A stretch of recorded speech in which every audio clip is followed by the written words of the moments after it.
An balima kunnafoni cakɛlaw bɔlɔlɔ matrafabaw n'o ye internet ye aw ni ɲantuma aw bisimila maliweb.net ka don kibaru kɛnɛ kan.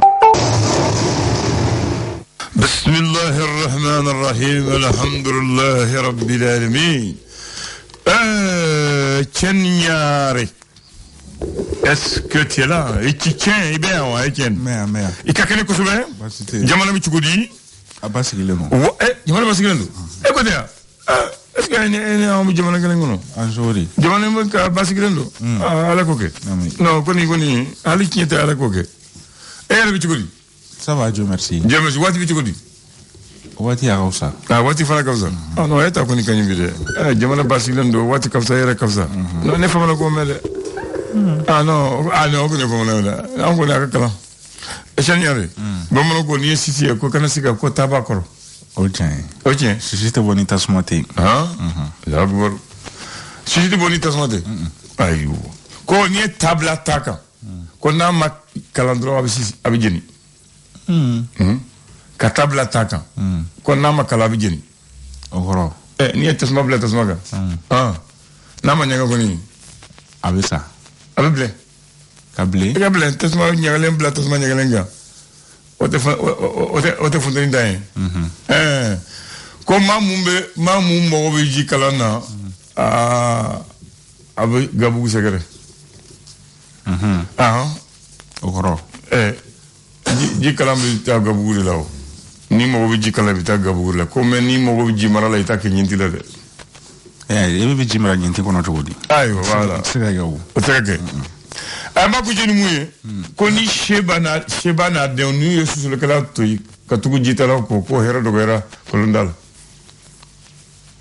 kaso sulgera to yi sheba na de bodo sheba na de ma mumbu susuli ke nyosu la ko to katugu jitala ko donc ko hera bana kolondal chogodi susuli kala unu busuzu nyoti bien awo Shebana den to tomago duma oto ka dumuni yoro yo taw balo yoro yo ni wo bla katugu jitala ko e bi balo yoro mina ni wo ba katugu yoro ote nyumai ya famu ote nyumai sila ya famu voilà ote nyumai ewa gafo be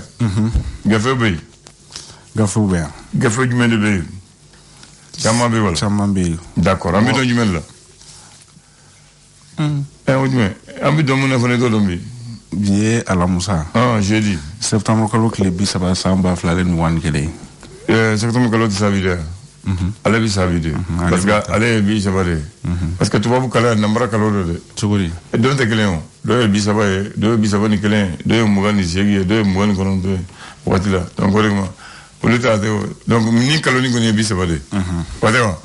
Number septembre amta Octobre bisa bani kelen ya oluka kala bo chobola février tumando la mugani segi tumando mugani kononto voilà donc gafa ambuleje nu musibe biamba yela ma bamana gana amba dameni la sentinelle olukodi La sentinelle ale kumana métallique maître Kasum Tapo ale konko ni ale kube métallique gouvernement nyama placé la ni o docteur Shogel Kogala Maigay ko ale konko be wala semekata ira di kiri tikila mugo mawasa ubseka kiri o ale ka kiri bara olu jatemne inafo akan kake chogo mina maître Kasum Tapo ne ale ka la selie kabo la sentinelle o konana li biamto sentinelle ale konana e kiri tigila mɔgɔ minnu olu ka fara ɲɔgɔn kulu bɛ n'o bɛ tali kɛ procureur la magistrat ni a bɛ fɔ kulu kofɔlen ma ko RFC ma olu kɔnɔ yɛrɛ k'a fɔ ko an bɛ wagati min na ko sisan ko gouvernement ɲɛma ni o ye docteur Shogel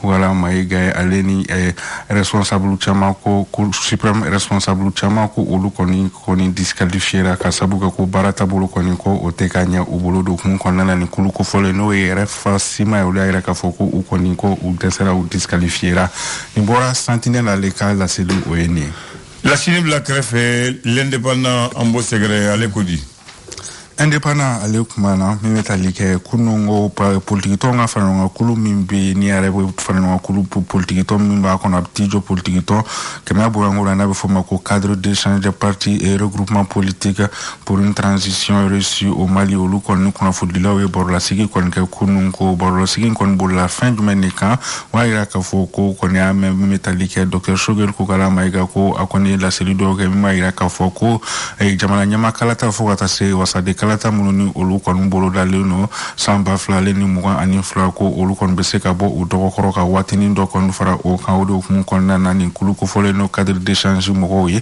olu kon ko na fudila o borla sige ka ira ka foku gouvernement ma bora la selim ko ote olu fala ko nga chama che fanga ko wati ko fole min forani o ye ki kaluta ani sheki ko ka o koni ka o bato wasa ka sabuga we ka lega shemi ke faso do nyana wasa o ka kuma kan o ira kana se ka o soso chugo mina cadre d'échange mo ko koni insistera wasa metalike waka akemin kon dira wasa chama cha fanga obseka batu chogo minani oye kaluta ani sheki indépendant leka la seli oyeni albi amto indépendant ale konnana metalike Ismail Sakoni ali feno kulumbe na foma ko plateforme jiki ya kurale fene kumana ali ira ka foko ka kalata munumbe na liko kwa ulubo udoko ko koni e Philippe de politiko ta fanfela na ale ni fene ko oba ira ka fo chama cha fanga mo ukoni udesera nuye kalata ko folo nun kon bo odoko ko e Philippe politiko ta fanfela na ni fene oba ira ka foko udesera ukabara ola indépendant ale kala sele oyeni indépendant black fait l'indicateur du nouveau secret. Indicateur du renouveau, ale kumana feminka ode deuxième arrondissement le commissaire Korodon no betalike Mariam Doumbia la ko ale koni fene defere la katami betalike kiliti la mo olu koni ka bolo ka indicateur du renouveau ale kala seli oyeni amto ale kono alibi ngasisa amta segu ka olu shoyo na yera ka fo bamanchige wale ke bo koni olu kembe sababu e segu ka olu foyo no segu dugu chama moko koni usigi yorobla ka sabu ke bamanchi wale koni ke bo be ka gerera model beta ka nyeshi o ma hodo kum konna na ma chama koni usigi yorobla wasa lakana be famu fe ka unyeshi yema wasa obseka lakana nyuma osoro chuko mina indicateur de renouveau ale ka la seli o yeni ngasisa am biamto akonna na amta kuchala ka olu fensisa yera ka fo police do kon be kutala ka o fe no ale kon ku be ka zone deme o ka barala abina fo ale kon ku zonga complice abu deme wasa shwenu se ka o ke choko mina indicateur de renouveau ale ka la seli ni albi amto ale kon na yera ka fo présidence ni o koni jamana nyama le konga bararo na daga yora ira ka fo o secrétaire général koro koni no docteur Kalilu Doumbia ko ale kon tununu no abe dogo ko saba boyonko o bo indicateur du renouveau ale ka la seli oyeni aywa policier ka zone de migration li ka ambo wele chukodi mama ngana o mo o se ko wele chukodi police mu zone de migration li ka o betezo ya o betezo aywa gafa mu to le so esora ale kumana femi ka ori betali ke nyamanko bamako ya no akwa ira ka foku nyamanko ni ale be bon chuko model bela jelena faba okonna na kuna fulu ya ira ka foku ali jamana nyama olu kon deseleme ka fere bela jelenke wasa nyamamboro krenkren olu be se ka nyini chuko mina ko okoni deseleme ka sabu ke musaka ko ta fanfele olu kun konna na bamako koni ko fambe koni okele no nyamambo yoro yi esora ale kala sili oyenge alibi amto esoro konna na sisa farkolo nyanaje ta fanfela na Ligue des Champions féminine no betalike muso oluka Ligue des Champions konna iraka fo aismande aleni wadi degala olu do kon bena ni Ligue des Champions ko folo bara dolanchu olu mundo esoro aleka la sili oyeni eso ibo black refe ambi informateur secret informateur alekmana kuna furu koni chama mbeka chari dugu kon nana kaira ka foko risula ka ka société do kon bena o kinyashino no la kanata barao ma na be foma ko Wagner o lu kon kanga na malla ngam metalike imama mamudi ko ala ira ka foko ni société ko folen kan ali malla ko ote ale felai kuna fuli abora informateur o kon nana alibi amto informateur ale kon nana ira ka fo premier ni abe foma ko prix pour le développement même angam musum kon bena be foma ko Mari Mariam ale koni o piri ko folon soro ka sabu ke ko aga chestri na ka wuli ka jola wasa development obsega je tugo mina farafina koni chonjo krenkreni takadi ama aga chestri o koso informatin ale ka la seli oyeni Neo Black Refe Amba, solo ka kunche kadala kanyi gefe mutogo le challenger. Challenger ale kumana mi wati mina iko si sa ko korosene na oluka farano kulu mi na be foma ko union ay uluko na ira ka foko uluko ni songo alu ko so ba krenkren la ka ta ka nyeshi gouvernement nyama mani oye Dr. Shogel Kokala Maïga ko na ira ka foko ukon ni songo alu no ka sabu ke ko bara munu ni oleni ukala nyunu ko ukon te ka se ka nyana bo gouvernement nyama o fodo kun konana ko unu songo ale odo ningoni kuna footballa Kormuku Senela Oluka Kulu na be foma ko union ali bi ambeto challenger ale konnana ha yiraka fo manga no kon willa chantier do kon konnana jatula ka olu fo no holere okun konnana garde national ale sergent do kon di kirike ayire ko fu yere ka fu ko kirike ire ko ni malla ko okoni o dagale te challenger ale kala sili oni ka kiriki yere o tasru jira berede o de kirede o dum kala di bande tasara kele ajawo bamandi de aya la ngizola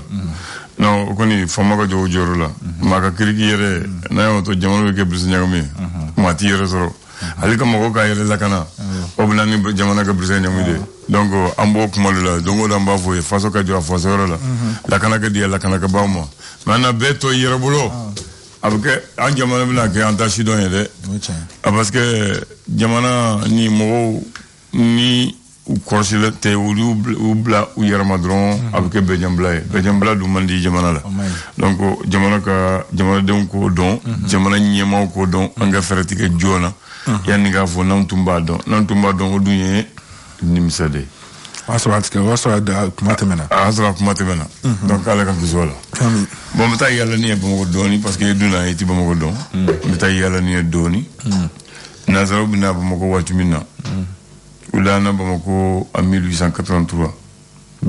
1883. Tiens. 1er février 1883. Général, colonel Boni Desbord ne Archina Dona Bamako. Borni Desbord. Anik Archina donc Bamako Dona Djonia Djourle. Ubora Kai Kata Kita Kabokita Kata Katika Bokita Kana Bamako. Ou sigre Rom folo. Ou donne Bamako. Meriba bi Romina. Jume? Meriba bi Romina. U choko de. O de u sigiro fole. Donc le logement era couvert. Asro foide. O ye campement de Blaoro la. O campement la ni foye. Unna na kanso fendi bulu. O sigiro ko ko bugu jo. O yoro la folo. Le 7, clé wolo la. Unna lenko parce qu'ils sont arrivés le 1er février le 7. Meriba bi Romina nyebala somu Meriba la. O joli damne. Ni tar meriba ke kolondo be jidala sa yo kolon sen damne parce que o mo bi jila pour que ka sojo effectivement asro titi nyal de tumbe Bamako kotigiyal bondes bor ko titi nyal ma kata awole ko de dugutigi mba sini gene fen fuye kamalen koro dugu kono mba fo kana barake nu manak man fa flene anyi simboko dugu bichi ko malfafle ni kamalen koro mana mum se barra fanga bula ka na barake mbaduguci atara fo titi nyare donc kamalen nana uye barra damne titi nyare ni bondis bo caractère bo wadu ko okma ko etu manga duguci biso manga duguci ni mo mana ko no e ferere ko le duguci we baga ale tunde duguci way ayo fodron pour que mo kana jawgal voilà donc sauf folo mun jora tubabu fe u dolen Bamako Meriba ni donen Meriba la so belebel ba mun nyeze meri yere bi so mu gono ule wodojo ule ka baraka kono après ils appellent ça le campement katola uka parce que ule ka fama bu nyogon falen uka fama no na ba fo le lieutenant de 31 kato yala ka simple atara ponje atara kulba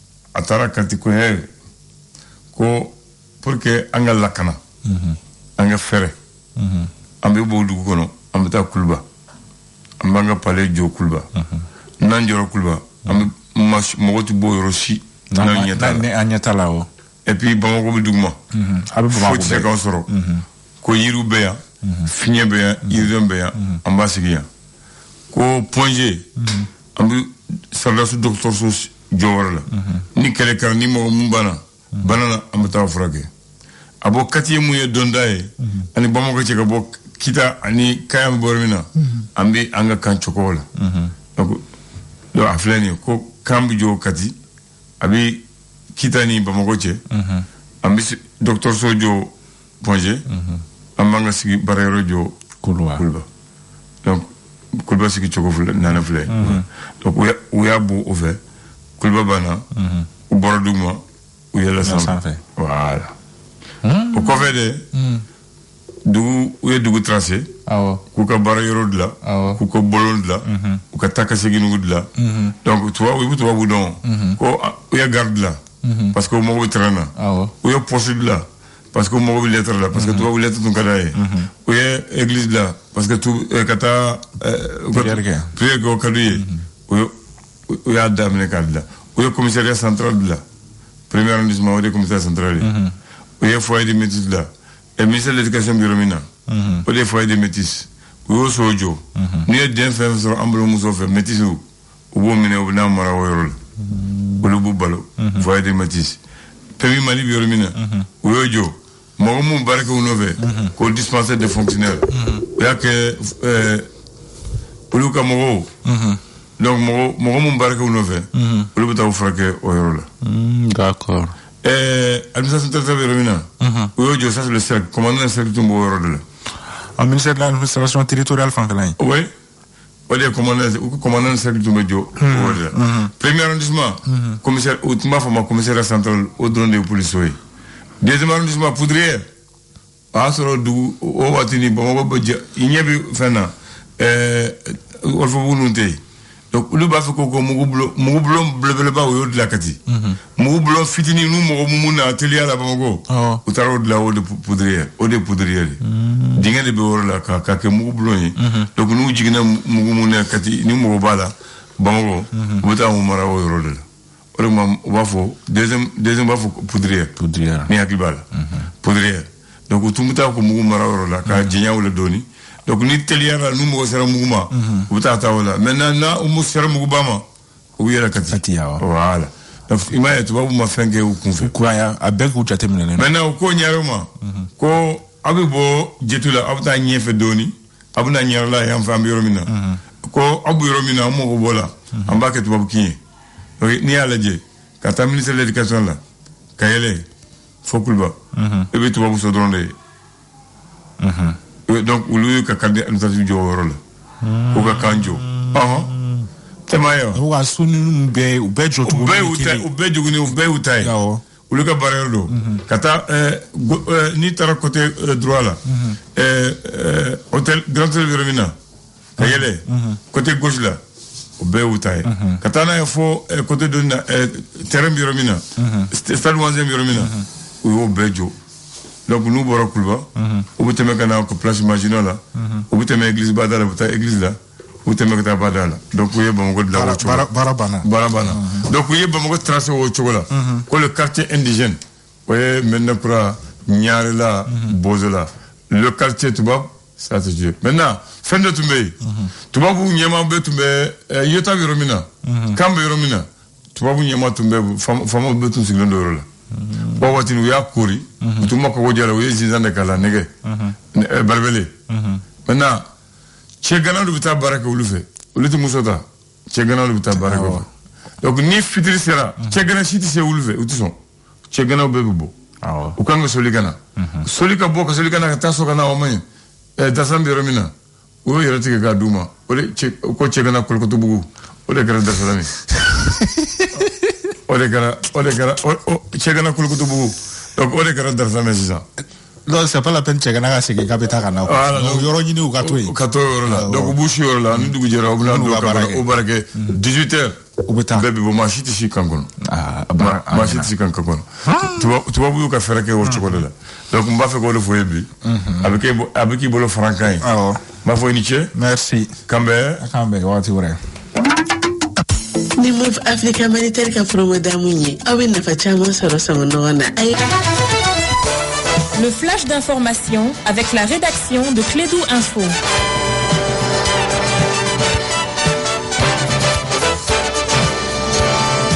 Nous donnons la parole à Bakary Cissé pour le flash de 9h. Bakary, bonjour. Oui, bonjour Abdoulaye, bonjour à toutes et à tous. Bienvenue dans ces flashs d'information.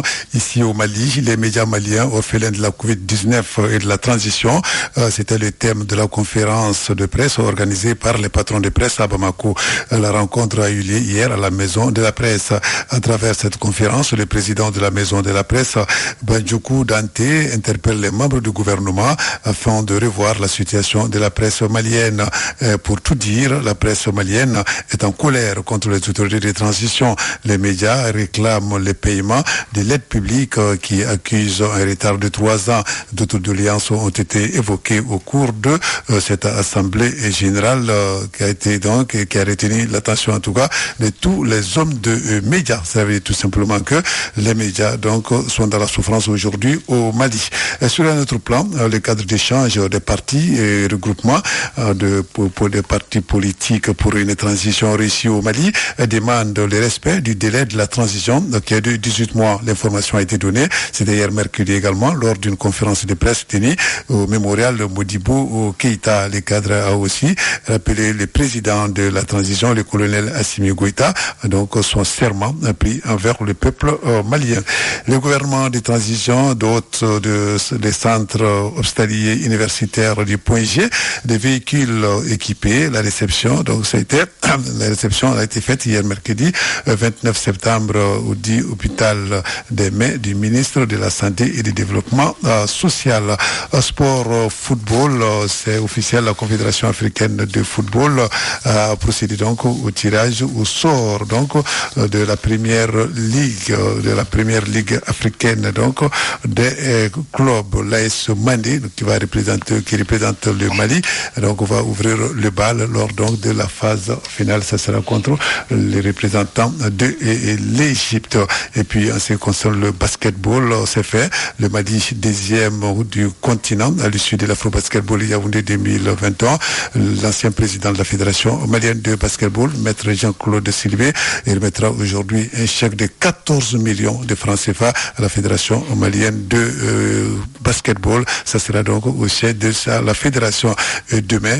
Cette fois-ci au niveau de la Fédération malienne de football, l'entraîneur national Mamadou Makasouba donc donnera à ce qu'on appelle une conférence de presse pour donner la liste des joueurs retenus pour la double confrontation Mali-Kenya, Kenya-Mali dans le cadre des éliminatoires de la Coupe du Monde de football. Voilà, c'est toi Abdoulaye pour les informations. Vous allez retrouver la rédaction dans moins d'une heure pour d'autres infos sur notre antenne Radio Clédou. Merci d'avoir présenté. Voici la liste de ceux qui vont nous remplacer. Nous avons fait la première partie tout à l'heure, c'est Mariam Sangatom de la Bounir. Ensuite, c'est Douba avec Tatou Touré et Abou Touré à partir de 11h. Vous allez retrouver Sogona Diallo et à partir de midi, vous allez retrouver... Vous connaissez? Tu connais qui? Qu'est-ce que ça? À partir de midi, qu'est-ce qu'on trouve? À partir de midi? Oui. Nous sommes quel jour? Nous sommes jeudi. Nous sommes jeudi? Oui. Après l'Abou? Oui. On va trouver Abougi? Voilà, on va retrouver Dougoutiki et Naka Dougoumousseau. Voilà. Dougoutiki ni Dougoumousseau. Voilà, Mousso Koutiki. Mousso Koutiki. Très bien. Merci Bakary et bonne journée.